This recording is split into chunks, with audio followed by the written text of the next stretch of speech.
Sebanyak 124 bahagian UMNO mengemuka usul menolak kerjasama dengan Parti Peribumi Bersatu Malaysia Bersatu pada pilihan raya umum PRU ke-15 ialah sebab utama UMNO menghentikan kerjasama dengan Bersatu.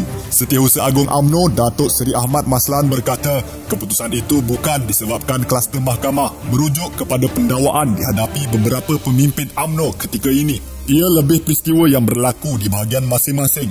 Ada contoh paling jelas 15 bekas pemimpin UMNO bahagian yang sebelum ini menjadi ahli parlimen didokong oleh UMNO kemudian berhijrah ke Bersatu. Bahagian itu tentulah sukar bekerjasama dengan Bersatu. Di Labuan misalnya, ketua bahagiannya dulu orang kita, tiba-tiba diangkat jadi ahli parlimen Labuan, kemudian lari dari barisan. Tentulah UMNO Labuan marah. Ada ketua bahagian yang kalah bertanding dalam pemilihan UMNO lalu, lantas keluar mencari tempat lain dan menjadi ketua bahagian Bersatu. Jadi, ini semua urusan yang berlaku di bawah yang melihat isu spesifik masing-masing. Ia tidak ada kena-mengena dengan kluster mahkamah. Sentimen di bahagian masing-masing yang menyebabkan perkara penolakan ini berlaku. Katanya dalam program Temu Bual sempena persiapan Perhimpunan Agung UMNO 2020 di Facebook UMNO Online. Ahmad berkata usul penolakan Bersatu diterima UMNO pada asalnya 118 usul, kemudian menjadi 124 usul apabila 6 bahagian lewat menghantarnya. Beliau yang juga ahli Parlimen Pontian menjelaskan isu kerjasama dengan Bersatu menjadi perkara yang subjektif dan ia tidak seharusnya dimomokkan kononnya UMNO menolak penyatuan ummah. Penyatuan ummah sudah kita mulakan pada ketika UMNO dan PAS menjadi pembangkang dulu. Ketika itu Bersatu masih bersama DAP bersama dengan Pakatan Harapan.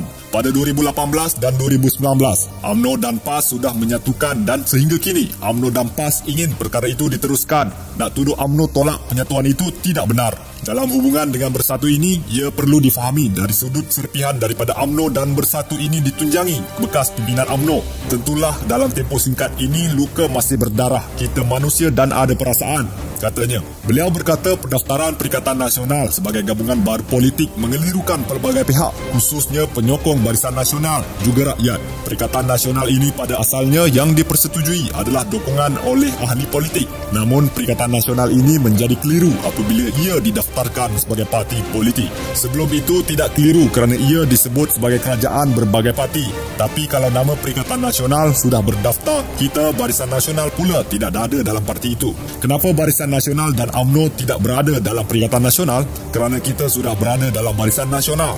UMNO sudah berada dalam komponen Barisan Nasional, jadi tidak perlu jadi satu komponen dalam parti komponen yang lain. Panggilan Kerajaan Perikatan Nasional sekarang mungkin tidak tepat kerana Barisan Nasional tidak ada di dalamnya. Gabungan Parti Sarawak GPS juga tidak ada di dalamnya. Seeloknya disebut Kerajaan Campuran Barisan Nasional, Perikatan Nasional dan GPS, katanya.